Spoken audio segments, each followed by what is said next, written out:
Video को like करें, channel को सब्सक्राइब करें और कमेंट करके जरूर बताएं कि वीडियो कैसा लगा। बदतमीज बहू। सभ्यता से भरपूर शास्त्री परिवार की इकलौती बेटी मोहिनी को बचपन में ही पढ़ाई के लिए विदेश भेज देते हैं, जहां से वो सालों बाद ग्रेजुएशन पूरी करके इंडिया वापस आती है, जो अब संस्कार, सभ्यता, संस्कृति जैसी चीजों से कोसों दूर होती है।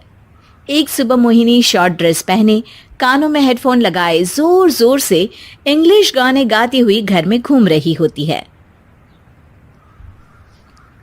सुबह सुबह भगवान का नाम लेते हैं, राक्षसों की तरह चिल्लाते नहीं। पॉप्स, आपको अच्छे गाने की बिल्कुल समझ नहीं है, सो ठीक है, चिल पिल। अरे मोहिनी, पापा से ऐसे बात करते हैं क्या? सारी तमीज भूल गई हो।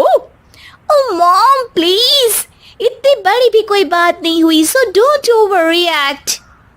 ऐसे ही दिन बीतते हैं जिसमें मोहिनी के तौर तरीके, रहने और बात करने का ढंग उसकी मम्मी पापा को परेशान करने लगता है। भला कोई मानेगा कि ये मेरी बेटी है? रीति रिवाज और संस्कारों से तो इसका दूर दूर तक कोई नाता नहीं, और अब तो लगता भी नहीं कि कभी होगा। अरे ऐसे कैसे नहीं होगा? लड़कियां सारे नखरे अपने माँ बाप को ही दिखाती है। ससुराल जाकर उन्हें सब कुछ करना भी पड़ता है और मानना भी। पत्नी की बात शास्त्री जी समझ जाते हैं और कुछ ही दिनों में अपने से भी ज्यादा धार्मिक परिवार में निखिल के साथ मोहिनी का रिश्ता पक्का कर देते हैं। रिश्ता तो पक्का कर दिया, पर यहाँ मोहिनी को कैसे मनाएंगे? शादी ब्याह के मामले में आटे में नमक जितना झूठ तो चलता है जी। इसी तरह एक के बाद एक तिकड़म लगाते हुए दोनों मिलकर मोहिनी को शादी के लिए तैयार कर लेते हैं और मोहिनी निखिल की शादी हो जाती है, जिसके अगले दिन से ही मोहिनी दोबारा अपने पूरे अवतार में शॉर्ट ड्रेस पहनकर घर में घूमने लगती है। बहू को ऐसे देख सास की आंखें फटी की फटी रह जाती हैं। अरे ये क्या बेशर्मी है, हमारे घर की लड़कियां जींस तक नहीं पहनती और तुम बहू होकर इतने छोटे कपड़े पहनकर पूरे घर में घूम रही हो। सीरियसली मॉम, प्लीज आप अपनी इस 80 के दशक वाली सोच में मुझे इंक्लूड मत करो। हाय तौबा, एक तो बेशर्मी दिखाती है, ऊपर से सास के साथ जुबान भी लड़ाती है। अरे जल्दी कपड़े बदल कर आ, घर की पहली आरती तुम्हें ही करनी है। इतनी देर में निखिल भी वहां आ जाता है। माँ, पापा आने वाले हैं, पूजा का सारा सामान तैयार है ना? ये पूजा हमेशा मेरे बॉयफ्रेंड्स के पीछे पड़ी रहती थी और अब हस्बैंड के पीछे भी आ गई। मोहिनी की बातें सुन सास तो अपना सिर पकड़ लेती है, लेकिन निखिल किसी न किसी तरह उसे पूजा के लिए कन्विंस करके कपड़े चेंज करने के लिए भेज देता है, जिस पर पूजा खत्म होने के बाद वो एक बार फिर अपनी शॉर्ट ड्रेस में आ जाती है।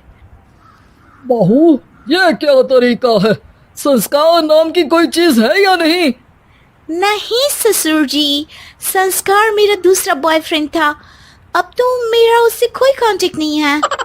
मोहिनी का जवाब सुन के ससुर तो भगवान नाम जपते वहां से चले जाते हैं, लेकिन सास बहू के बीच कहासुनी फिर शुरू हो जाती है, जिसे इग्नोर करते हुए मोहिनी घर से बाहर चली जाती है और देर रात घर वापस आती है। मोहिनी, मैं जानता हूँ कि तुम विदेश में रही हो और तुम्हें वहीं की आदत है, पर यहाँ चीजें कुछ अलग है। अगर तुम उस हिसाब से कुछ एडजस्ट कर लो तो सबके लिए सही हो जाएगा। I am not in a lecture mood. Good night. अगली सुबह मोहिनी देर से उठकर एक बार फिर उसी तरह सबके सामने आती है, जिस पर उसकी सास कुछ बोले उससे पहले ही मोहिनी की दोस्त मोनिका और रेचल वहां आ जाती हैं। Oh hi darling, how are you? OMG, we missed you so much. I missed you too darling. Ram Ram, इन्होंने तो तुमसे भी छोटे कपड़े पहने हैं। अरे तुम लोगों के अंदर कोई शर्म लिहाज बाकी भी है या सब बेच खाई? मोहिनी, तुम्हारी मेड कुछ ज्यादा नहीं बोलती? इस पर मोहिनी की दोस्त उसकी सास का मजाक बनाने लगती है, जिसे सुन निखिल उन्हें जवाब देते हुए कड़वे शब्द सुना देता है और वो सुन के वो दोनों तो मुंह बनाए वहां से चली जाती है, लेकिन गुस्से से लाल मोहिनी वहीं खड़ी निखिल को घूरती रहती है। घूर क्या रही हो? तुमसे शादी की ये सोचकर कि विदेश में पढ़ी लिखी हो, घर में कोई पॉजिटिव चेंज लाओगी, अपनी करियर के लिए एम्बिशियस होगी, पर अपने इस बिहेवियर से उस पढ़ाई के साथ साथ अपने मम्मी पापा के नाम को भी डुबो रही हो। अगर तुम्हें ऐसे ही हाल रखने हैं तो यहाँ रहने की कोई जरूरत नहीं है। निखिल की बातें सुनकर मोहिनी रोते हुए घर छोड़कर अपनी मम्मी पापा के पास वापस आ जाती है। ससुराल में सब कुछ ठीक तो है? वो अपने आप को समझते क्या है? मोहिनी पर चिल्ला रहे हैं? मैं क्यों उसके इशारों पर चलूं? मैं अपनी लाइफ अपने तरीके से जीना चाहती हूँ और वो ना आप लोगों को मंजूर था और ना ही उन्हें है। तुम यहाँ नहीं रह सकती। अपने पापा की बात सुन के मोहिनी हैरान रह जाती है। हाँ, तुमने बिल्कुल सही सुना। अगर तुम्हें अपने इस घमंड, बेशर्मी और बदतमीजी में ही जीना है तो तुम यहाँ भी नहीं रह सकती। बेटी, मैं मानता हूँ हमारे यहाँ रीति रिवाज बहुत मायने रखते हैं और हमने उन्हीं के ओवरडोज से बचाने के लिए तुम्हें विदेश भेजा था। एक लड़की जो शादी करके घर और बच्चे संभालती है, उससे तुम अपने आप को ज्यादा समझ सको इसके लिए भेजा था। तुम उससे ज्यादा समझो और बनो, पर तुम तो किसी दूसरी ही ट्रेन में चढ़ गई बेटा। उसके मम्मी पापा बहुत देर तक मोहिनी को सारी बातें समझाते हैं, जिन्हें सुनकर मोहिनी को अपनी गलती का एहसास होता है। वो जॉब ज्वाइन कर लेती है और ससुराल वापस आकर उन्हें मॉडर्न बनाती है और खुद भी कुछ रिवाज सीखते हुए खुशी से रहने लगती है।